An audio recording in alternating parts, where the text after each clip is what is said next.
Welcome to Moments with Marianne. Well, today's stories are all about hope. And while they may be difficult to hear, it's important that we share these stories, a lot of times learning that we're not all that dissimilar from one another. Today's guests are here to share with us their stories of loss, legacy, and purpose after tragedy.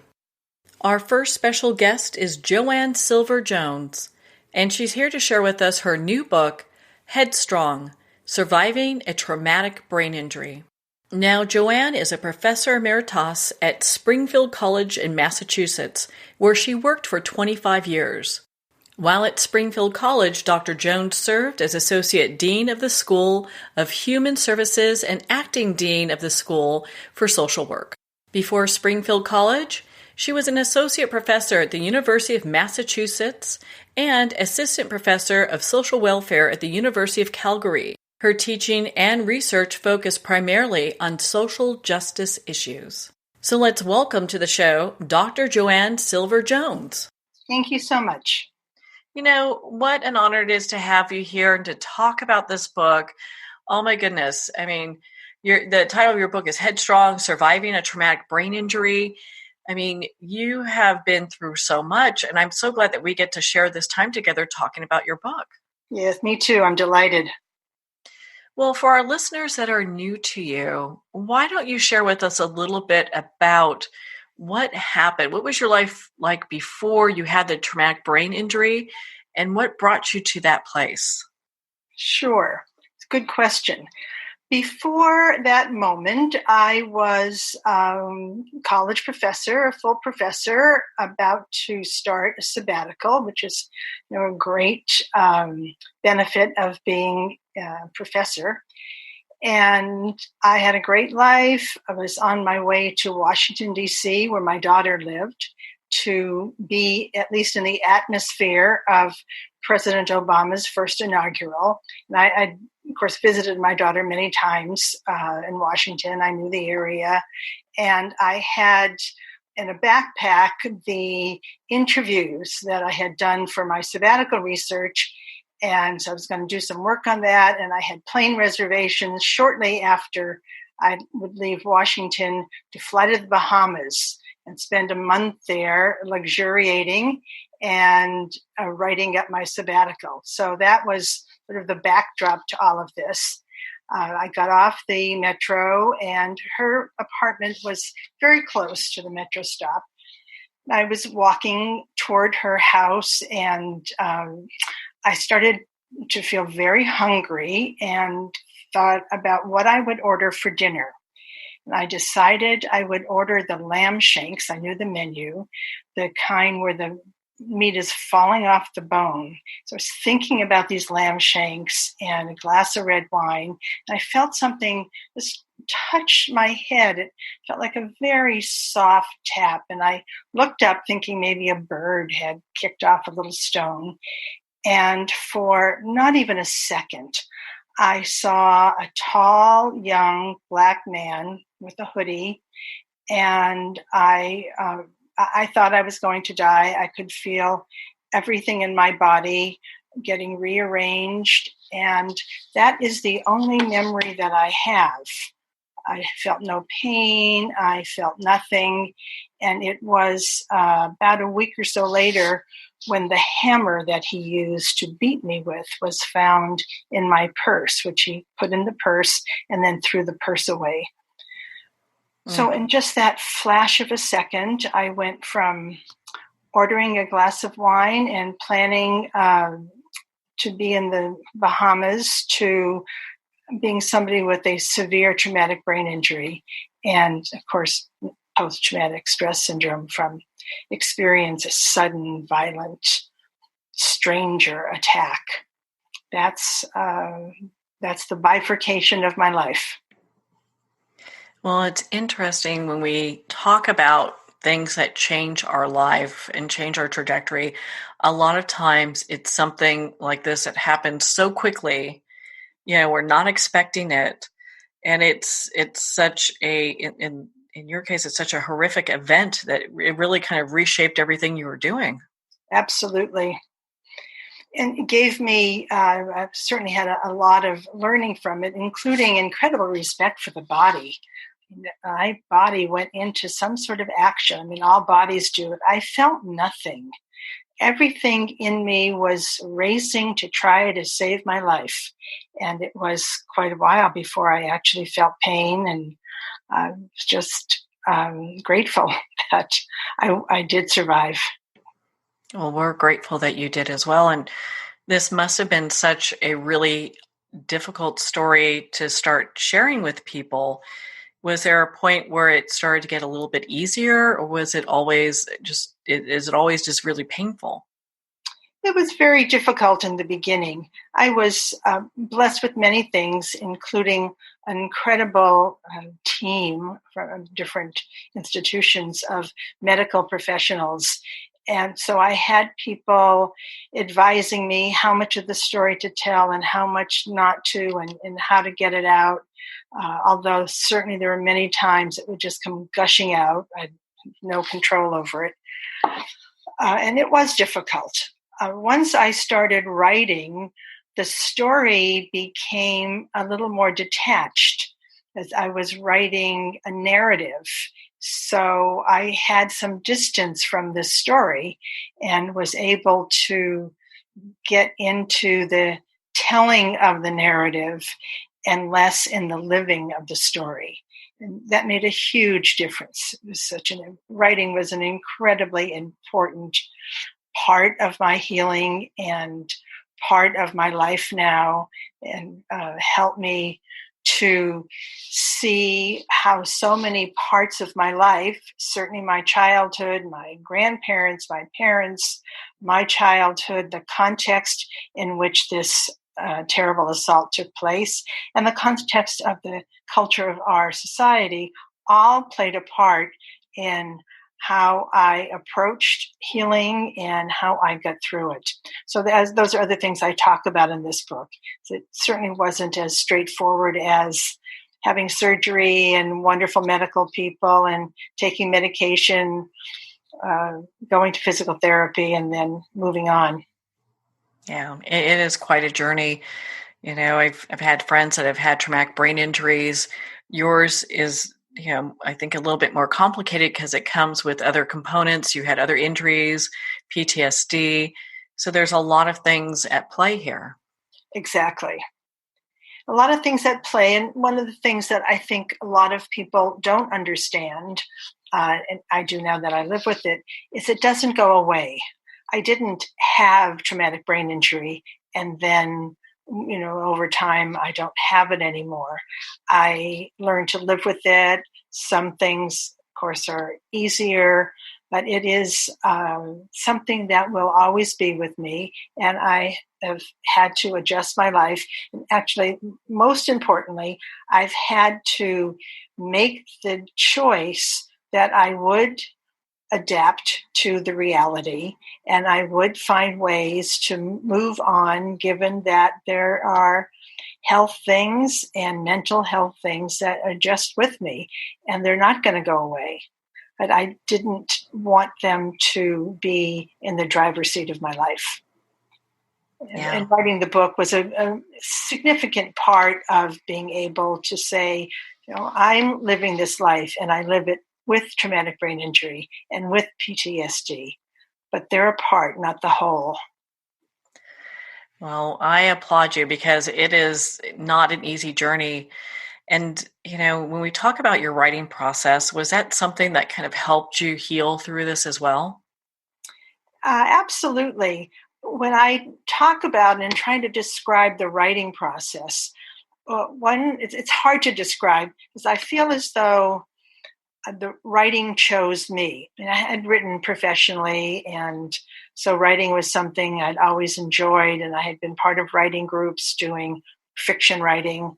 So it wasn't something completely out of my realm of experience.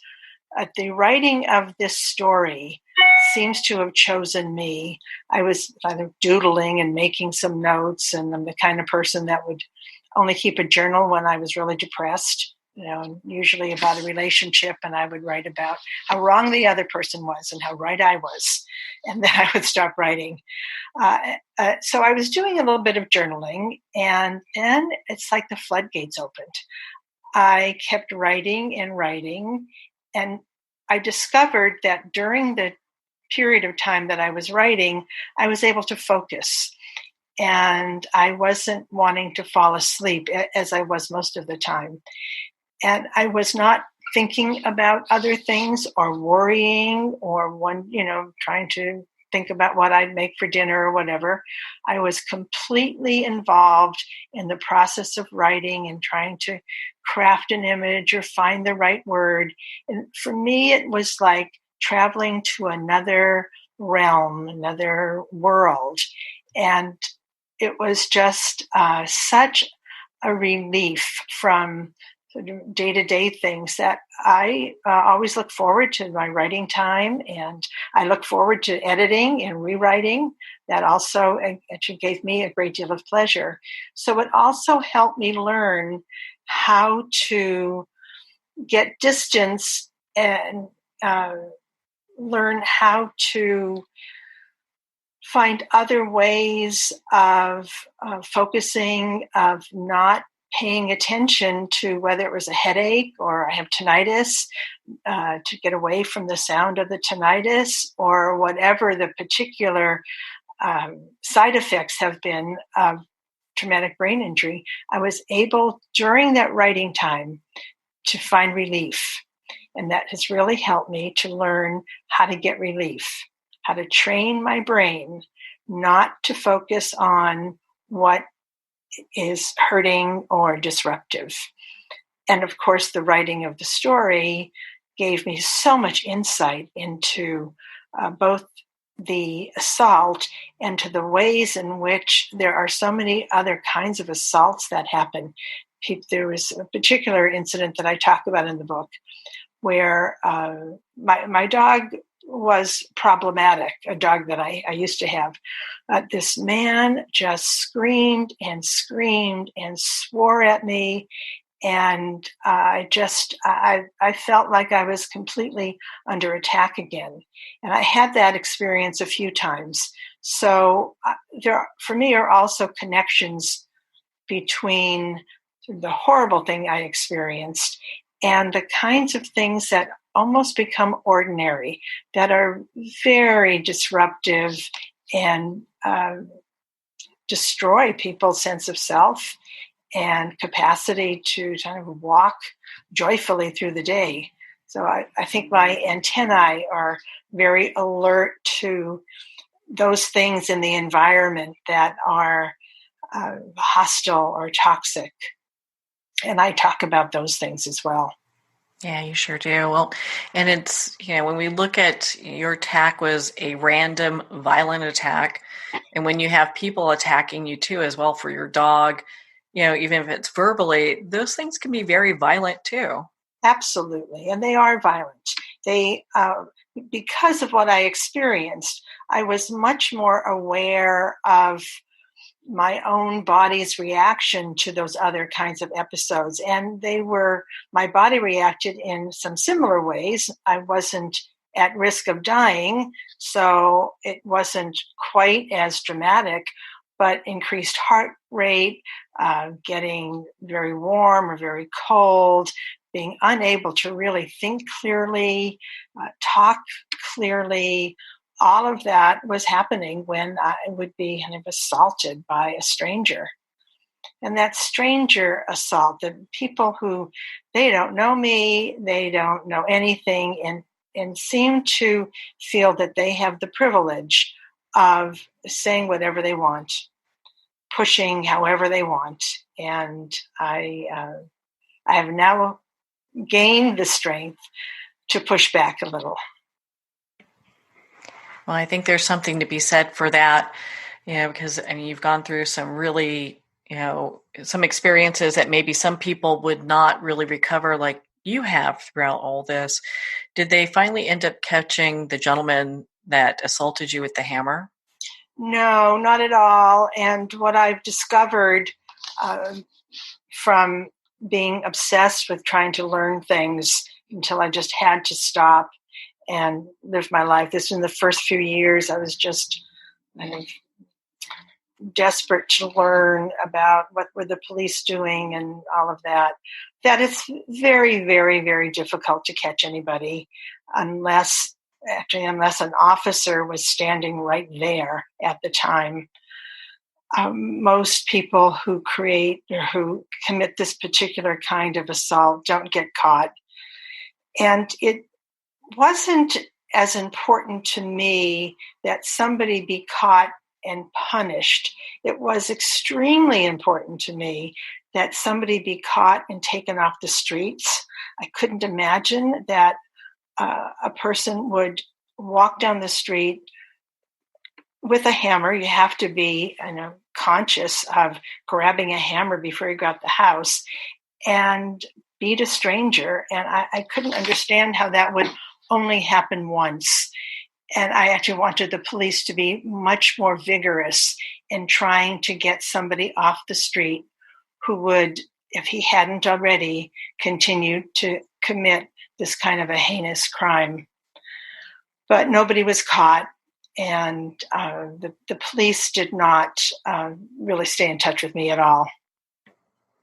So I had to let go of that. Yeah, and they're probably so overwhelmed with so much that's coming in.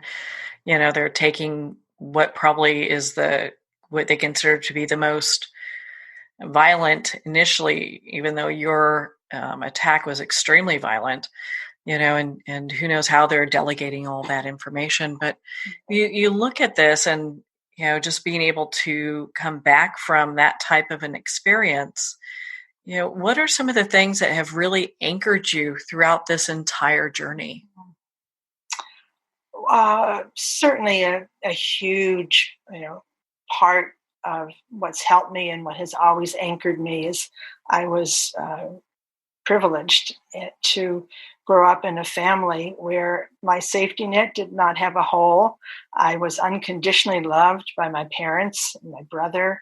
And so I had a sense of emotional security always. My family, my parents were not alive when this happened. My other family were amazing and stayed close and did so much. I have a circle of friends that were just by my side always and provided so much and were always supporting me and encouraging me. And there were members of the community that offered help and brought things over. People I didn't know would leave food at my doorstep. What I learned from all of that is that to be seen and held in that way by other people is extremely important to healing. I wasn't alone. I could go forward. I didn't need to be afraid as much as I felt at first. And the constant support was and continues to be something that holds me together. I continued working for a couple years after the assault, although a part of that I was on sick leave, and I taught adult students who were going back to school for a bachelor's or a master's degree. And most of the students were women, and these students were so incredibly loving and supportive, sort of the same theme of the kind of the love and the support, that I didn't really fall into too many bouts of depression. There was always somebody pulling me up, saying, let's go do this, or just sitting next to me. And that helped tremendously. And then I started writing so that I had something else that I could focus on. I had and still have amazing health professionals. I was in therapy for almost 10 years to help me deal with a lot of the emotions of the assault. And I was advised by one doctor to take a course in mindful meditation for stress reduction. And that proved to be an enormous help in training my brain how to be in the present moment and not drift backwards, not to go back to what happened, and not to worry so much about the future, and was a source of incredible calmness. There were a lot of tools that I was able to pick up and be offered that's really given me a way to find daily peace. I also learned what I needed, and that includes a lot of rest, not going out a lot. I have friends who completely understand, and people who don't.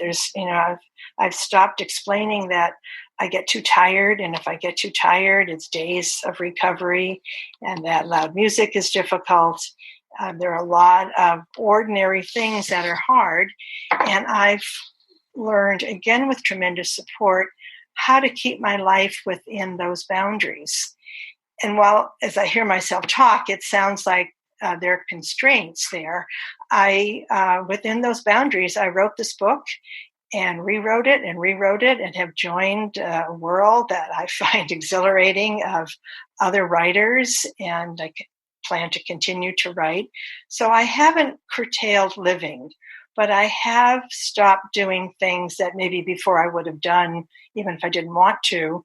But I really have learned what I have to do to keep my brain healthy, and the consequences to me if I don't, because I stand a much greater risk of further brain damage if my stress level gets too high, if my fatigue level gets too high, if alcohol consumption gets too high. All of that will take a toll on my brain, and I don't have the brain cells to give. So I've learned that, and I follow it. I practice it. It's like anything else. You have to practice. You have to stay with it. And I'm headstrong, as it turns out. Able to do it. You definitely are. But, and it's interesting because we look at that and that determination that you bring to life. I think a lot of times people, had they gone through something similar, would just want to give up and this is too hard, because a lot of people don't understand what survivors of traumatic brain injuries go through, what it's like. It's a whole reconfiguration of your brain. It is, absolutely. And it's work. It's work and it's loss. I don't, want to, understate what losses I have. There are things I used to do very well, and I don't do them well at all. I get lost. I used to have a great sense of direction. It's harder for me to follow directions. People sometimes need to repeat something 2 and 3 and 4 times. Learning that was very helpful, though, when I went back to teaching, because so many students have all kinds of trauma or brain injuries, and they may need things to be repeated. And when that's not one's own experience, you think, well, that person's just not listening. If you didn't hear me the first time. But with me, I just don't understand it the first time. It takes my brain longer to get the information and to process it and to be able to act on it. And that's a big change, but I'm learning how to deal with that change. I think it's important that we have these discussions so people can realize, what survivors of traumatic brain injuries go through. And it isn't, they're not trying to pay attention or listen or what have you. It's just the brain is now rewired in a different way. They have to take information in differently. Absolutely. And traumatic brain injury affects millions of people in our country, and certainly all over the world, but millions of people in this country. It's kind of stunning to think of how many people are impacted. I have a particularly severe open brain injury and had to have surgery. That's not the most common, but it doesn't mean that somebody who got jarred in an automobile accident, even a fender bender, or a child who falls in the playground or in an athletic game doesn't suffer with some significant deficits, and they don't go away. And so it's really important, I think, for there to be a lot more education about what does happen with a brain injury. It's also invisible. It's invisible, of course, to see, and it's kind of invisible to know that somebody's struggling. When I've talked with other people with traumatic brain injury, there's just this great sigh of relief that, we can name the kinds of things that are happening. Oh, I'm so tired too. I thought there was something wrong with me, that it's been a year, 2 years, 5 years, 10 years, and I'm still tired.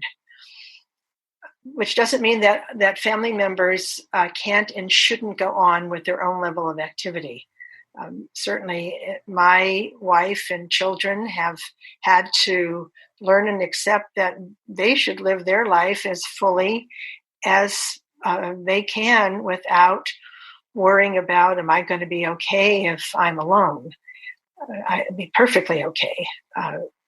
But it's a significant struggle for caretakers.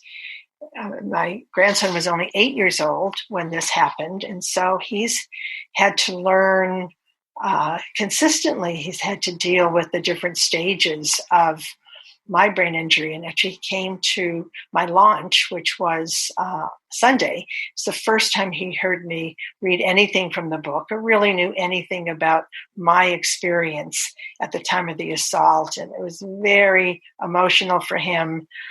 Very difficult to hear. I think also helped bring us all a lot closer and gave him a way to be allowed to have his own emotion about this. One of the realities of violence and traumatic brain injury is that it doesn't just happen to the victim. It happens to the close families, to the surrounding circles, and the community. And certainly violence happens in waves to all of us. I am glued to reports every time there's another act of mass violence, the kind that we hear about. And I think about what these survivors are going through. And sometimes I go back to my own feelings, and it seems so familiar, and I'm brokenhearted for them. So there are many, many, many victims. I don't want to say casualties, but certainly people impacted. It's huge. And because of that, I think talking about the reality and learning about it, and also learning how to simply talk. It's people often don't know what to say to me. They say, some people say, oh, you're all better, right? It's been a long time. Or you look great. You must be all better. And I was troubled by that initially. I didn't feel great. And I wanted people to notice. But now I understand that it's a person's way, however they do it, of trying to be kind and sensitive. And it's awkward to know what to say. I think that's another part of being able to hear people's stories and talk about it, and have classrooms just hear stories and ask questions. Young people, I think, are great at asking any kind of question they want. I did when my grandson was in the 4th grade when this happened, and he wanted me to come into his class and talk. So I did, and I actually had a seizure as a result of the brain injury. And the kids in his class said, well, what's a seizure? We don't know what that word means. And I think adults probably would have been a little more self-conscious, understandably. The kids just wanted to know and understand it. And hopefully it increases some ease in being able to talk to people, not only about the things that have happened to me, the brain injury and the violence, but things that happen to people that are really difficult and painful, and just be open to talking about it and asking someone to share their story. I don't know what it's like. Could you tell me? Is that part of the hope of writing this book, is that people who have not experienced these types of tragedies have a better understanding, and for those who are surviving a traumatic brain injury feel like they have a resource to use and someone to kind of resonate with? Absolutely. When I was, after my injury and when I was able to read, which took probably 2 or 3 years, I wanted to read somebody's story. I didn't want to read medical journals or professional discussions on traumatic brain injury. And I didn't find many just stories. So I wanted this book to be a place where people could find themselves and say, yeah, I know what that feels like. And I have a section in the back of the book that offers suggestions to people about what to say or how to ask a question or what questions might be appropriate or what to say if you don't ask an appropriate question. Be hopefully a help to a variety of constituencies, to groups, of how to deal with this terrible thing that impacts so many people and doesn't leave. PTSD, certainly as we know from so many people in the military, it's not something that leaves. It may get less apparent, but it may not be less painful. And being able to be aware of that, just aware that somebody's hurting, can make such a difference. When you ask what helps me and what anchors me, that's part of it. It's just that people know and smile or say a kind word and realize that there's something happening inside of me that's very hard and that's acknowledged. And sometimes I don't need anything more than that. And it's very, very sustaining and helpful. Well, how encouraging is that?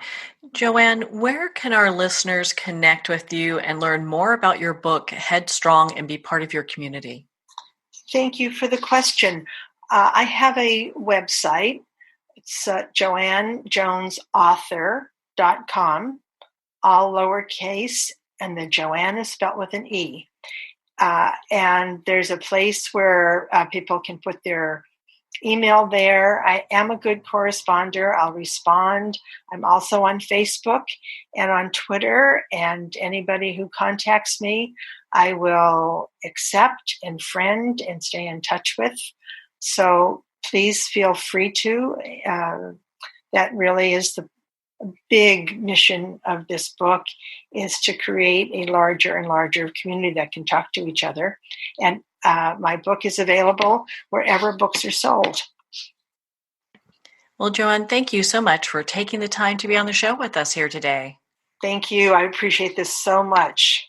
Well, thank you, Joanne. It's been such an honor to spend this time with you. And of course, to talk about your new book, Headstrong, Surviving a Traumatic Brain Injury. Again, if you'd like to connect with Joanne and learn more about her work, you can at joanne-jonesauthor.com for more information.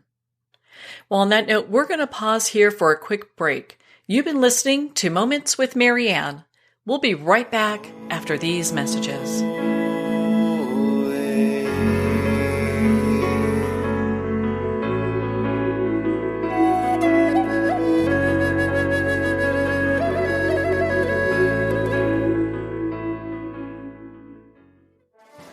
Internationally recognized and award-winning author Judy Goodman works and teaches outside the box of limited thinking. Working with people from every walk of life, her goal is to empower you to be the best you can be, no matter what the challenge is. Born with the gift of seeing beyond our normal vision, she has an extraordinary gift of working with every challenge. Teaching beyond conventional wisdom, her work is described as life-changing. Visit judygoodman.com. That's judygoodman.com.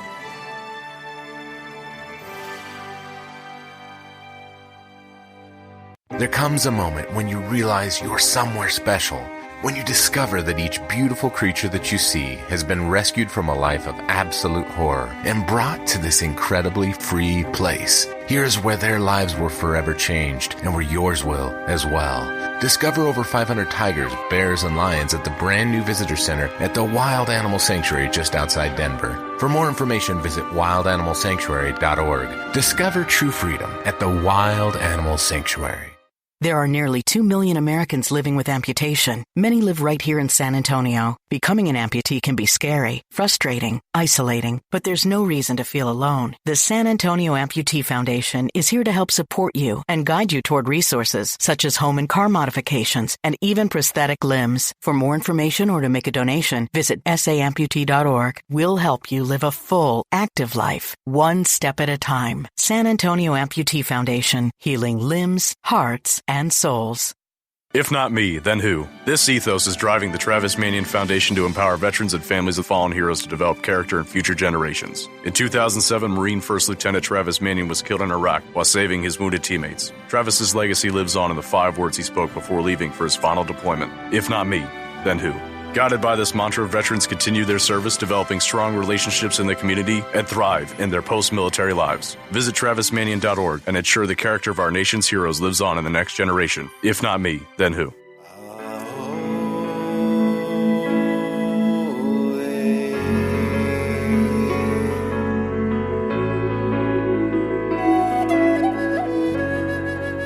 Welcome back to Moments with Marianne. So how do you make sense of a heartbreaking tragedy? Our next special guest today, Faith Zember, is here to share with us her daughter Lily Kelly's single, I Am. On June 1st, 2019, 15-year-old Lily Kelly was tragically killed when she was riding in a car that was hit by a drunk driver. In the days that followed, a song emerged that Lily had written and recorded just 6 months before. Her mother, Faith Zember, shares about Lily's life, faith, and music. So let's welcome to the show, Faith Zember. Thank you, Marianne. You know, what an honor it is to have you here. And I'm so glad that we get to spend this time together, especially during this time of year. I mean, in a couple days, it'll be Christmas. And I can't think of a better time for us to have this conversation and to talk about Lily. I agree. Well, for our listeners that are new to Lily and her work, why don't you share with us a little bit about Lily? Who was Lily? What did she enjoy? You bet. Yeah, so Lily was taken home to heaven at 15 years old on June 1st, just this year, just several months ago. Lily was a singer-songwriter in combination with many other things, but that is definitely what she is best known for, as she has been called home, leaving her legacy behind for us. She wrote and recorded a song back in December of last year, 2018, called I Am. And her song is her words to the Lord, just reminding herself, the Lord reminding her who he is, that he is the great I am, and just the delicate, touching words that the Holy Spirit really penned through her, knowing that we would need those as she was called home just a few months later after that. So she began music at a very young age.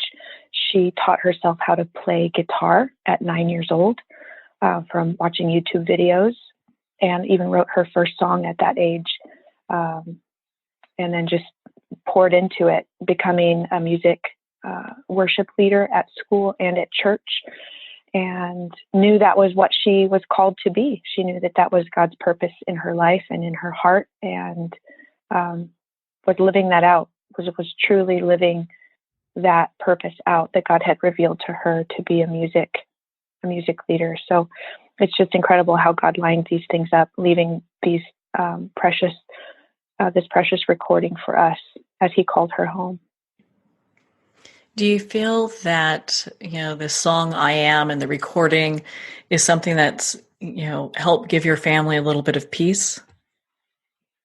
Absolutely. Yeah, we had recorded it, like I said, in December, and it was recorded both on video and audio. So it is on our YouTube channel as well, Live Like Lily Kelly. But we hadn't aired it. We hadn't put it out publicly anywhere in all of those 5 months, just trying to keep it really close to us and protect Lily from the world, really. And as the Lord called her home, we knew that her candlelight vigil and her celebration of life needed to be about who she really was, which was praising the Lord, being a light for him, and living surrendered to him. So it made perfect sense to play her song and video at those celebrations. And it was in doing that we just started to recognize how special it was, how it was just touching people's hearts and stirring their hearts. And so it was in doing that week after she had been called home that we decided to get it in a platform to be put on iTunes and Google Play and Spotify so that everyone could have it, including radio stations too, which they are now being played. Her song is now being played all over the world and touching hearts. It's not only just touching to me to hear her special voice. When I hear the words and I hear her singing, it just feels like she's just right there with me. And it's just God reminding me that she's just not that far away, that she's in heaven with him. And it's just a little while now until we get to go home too, when our work is done as well. But the words of her song are just so touching and so precious. I, without exaggerating, almost daily receive notes from people all around the world saying that song is touching me. It's changing my heart. It's stirring my heart. I want to live differently. It's bringing me peace. It's turned me back to the Lord. People are saying, hey, I'm journaling again. I heard about Lily's journals and I'm journaling again. And I'm in the Word every day. And just the messages of hope that this child's life and her legacy have inspired is certainly nothing less than that of the Lord doing exactly what he does, bringing hope to a very sad, dark world through the voice and writings of a beautiful 15-year-old little girl. Yeah, Lily's voice is absolutely amazing. It's very unique. And you listen to it with, her singing I Am. And it just brings tears to your eyes, listening to the words, and you can tell she's putting her heart into this song. You can feel it.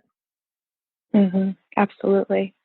Yeah, she just loved singing to the Lord. She would come home from school and pick up her guitar and just start singing and praising. And she received a keyboard piano for her 15th birthday, which was only mid-April, just a month and a half before she was called home, and had already taught herself piano without a single lesson. And I have recordings of her just sitting in her room by herself, playing the piano, singing praise and worship songs.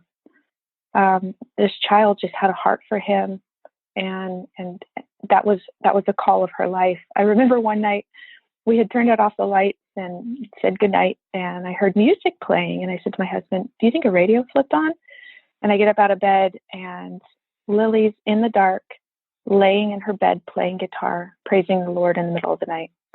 It was just, it was in her heart. Mm-hmm. You can just tell that she's just so connected. And it's, it's heartbreaking, here we're losing another bright light to a drunk driver. And that's got to be just so difficult. What are your feelings around that? Are you doing any kind of work that would kind of help people realize that drinking and driving is like not where you need to be? So that's an interesting question. Yes and no. Is the answer. So in what is on my heart, what God has placed on my heart is salvation.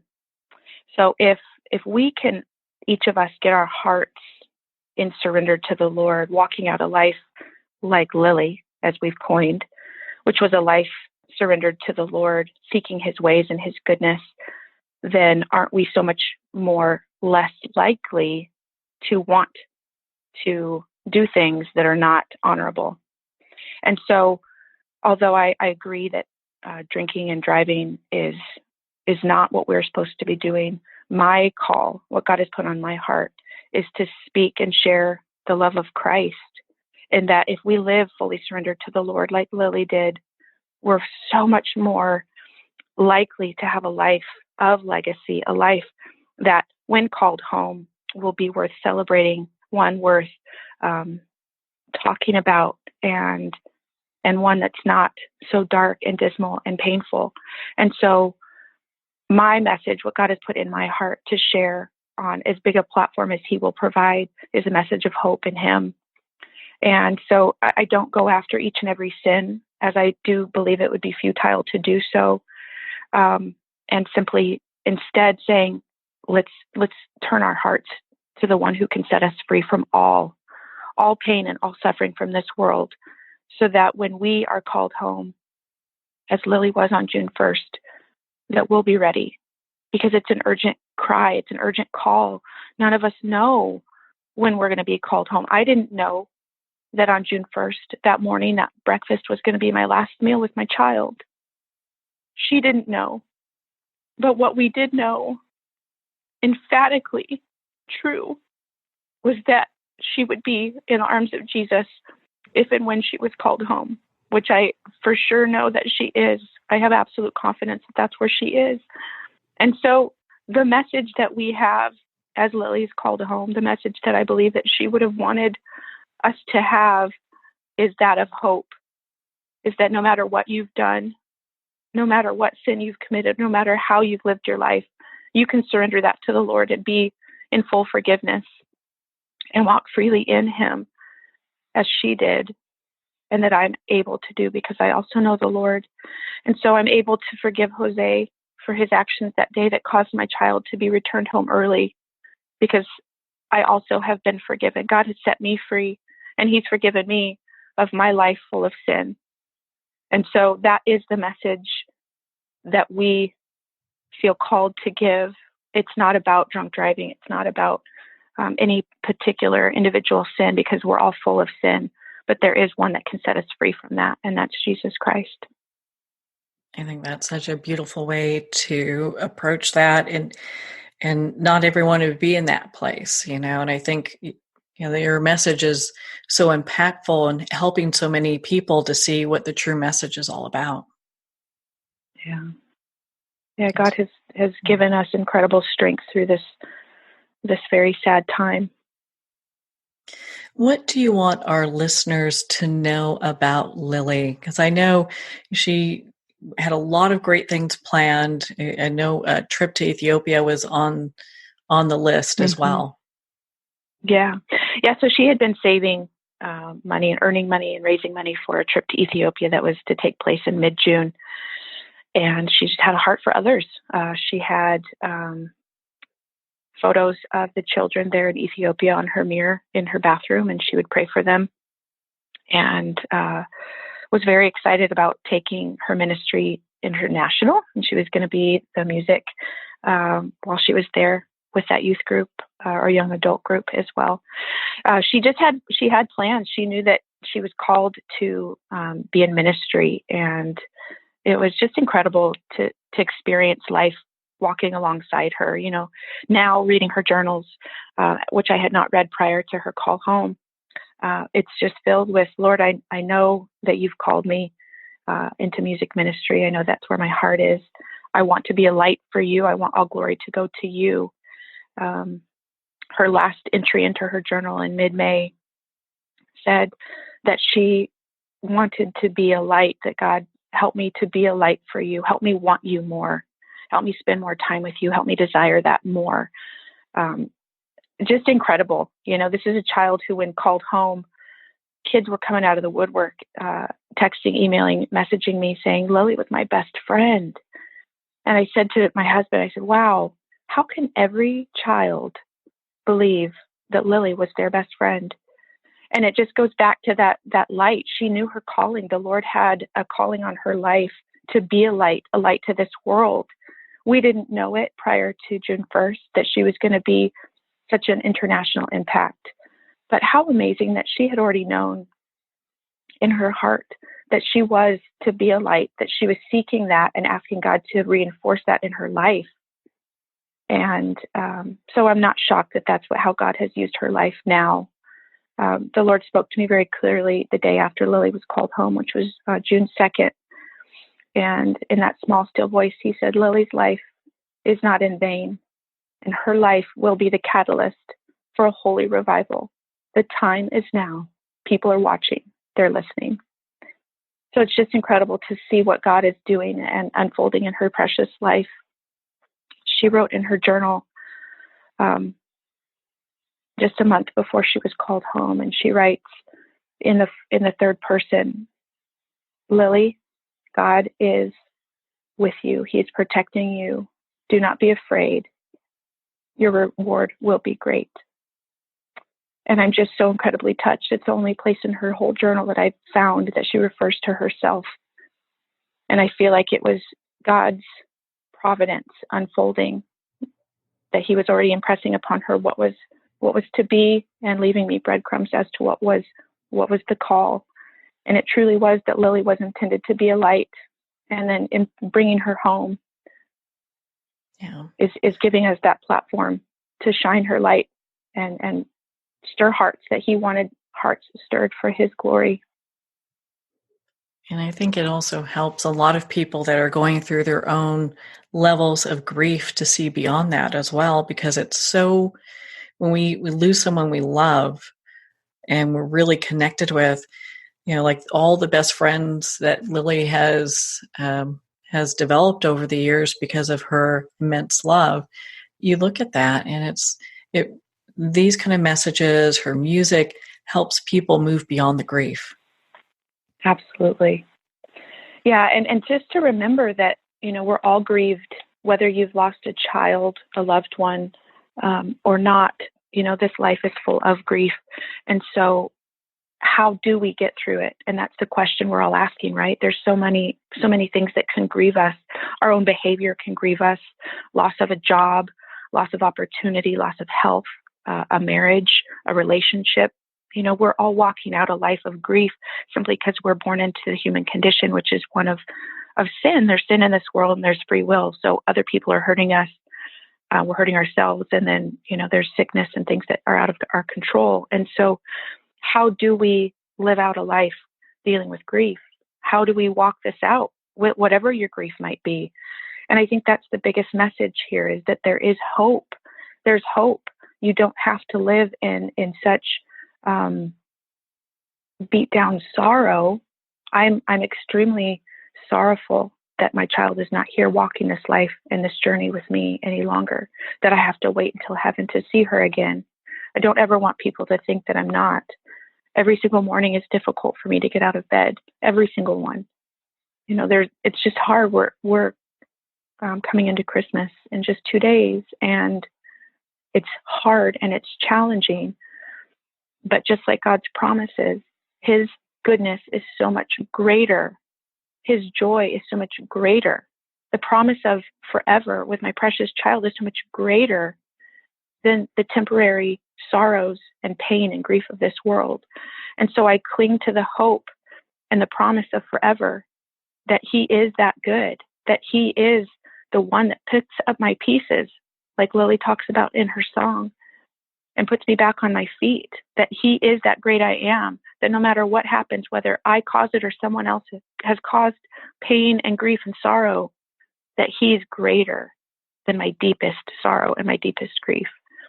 And during this time of the season, Christmas and New Year's, that we need that hope. We need that promise. And to remember, God is that good. He is that good, that no matter how painful this life is, his love is even greater.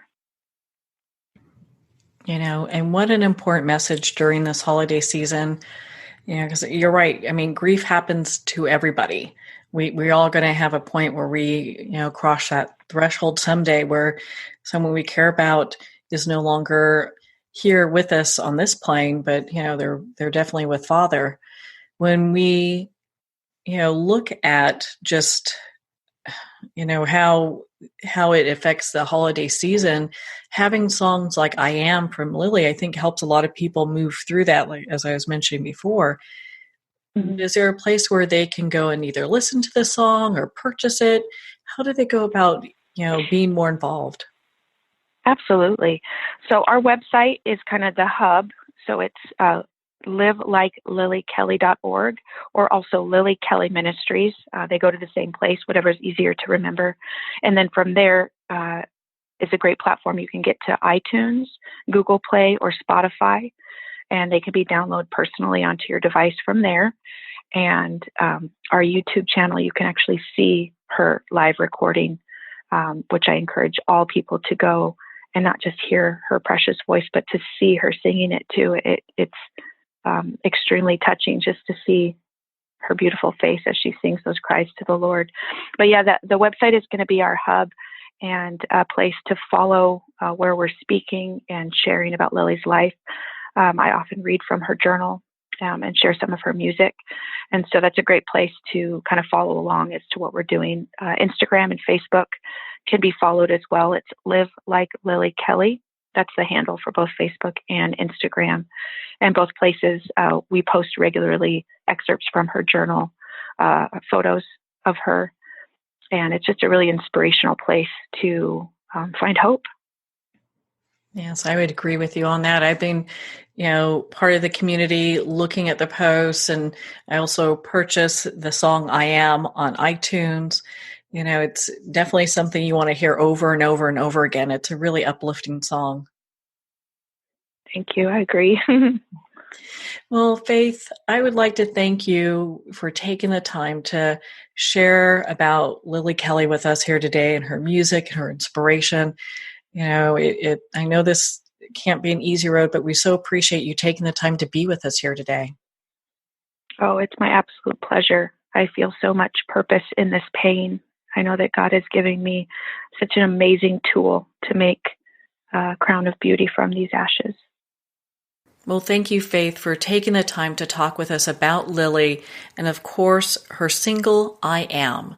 I Am is available on iTunes, so make sure to hop over there and download the song. It is soul-touching.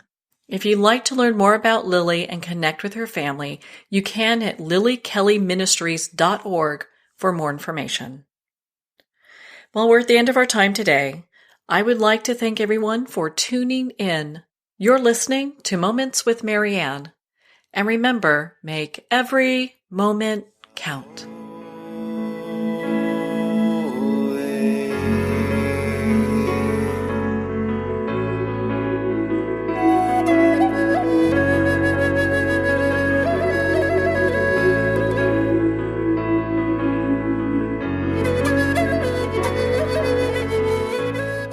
In a single moment, your life can change. Moments with Marianne is a transformative hour that covers an endless array of topics with the best of the best. Her guests are leaders in their fields, ranging from inspirational authors, top industry leaders, and business and spiritual entrepreneurs. Each guest is gifted and a true visionary. A recognized leader in her own work, and while teaching others to develop, refocus, and grow, Marianne will bring the best guest and sometimes a special surprise. Don't miss this. You never know just which moment will change your life forever. Moments with Marianne airs every Sunday, Monday, Thursday, and Friday at 8 p.m. Eastern and 5 p.m. Pacific Time. Make sure to tune in and visit momentswithmarianne.com for more information.